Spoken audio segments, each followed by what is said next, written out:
সিদ্ধ ডিম দিত তখন আমাদের অত অসুবিধা হতো না, কিন্তু এখন আমাদের কাঁচা ডিম দেয়, আমরা হঠাৎ নিয়ে যেতে ফেলে দেই, মানে ভেঙেও যায়।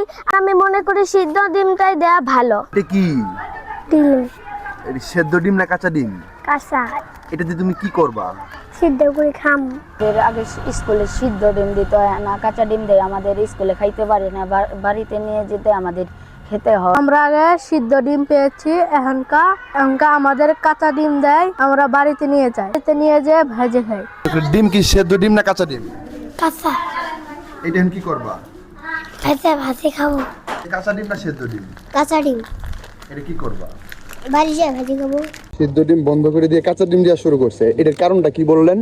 ওই যে ডিম ভাঙা আসে কতগুলো, অনেক সময় দেখা গেছে অনেকগুলো ডিম তো এক লগে সিদ্ধ করে। এই ডিমটা তো আপনার 2-1টা করে সিদ্ধ করা সম্ভব নয়। দেখা গেছে 2-1,000 ডিম এক লগে সিদ্ধ করা লাগে, ওই সিদ্ধ করতে লাড়াচাড়া করতে ভাঙে না, এই জন্য ছাড়া আর কি নিতে চাই। সিদ্ধ ডিম ভাঙে কিন্তু কাঁচা ডিম ভাঙে না। না না না, এই যে কাঁচা ডিম ফ্রেশ।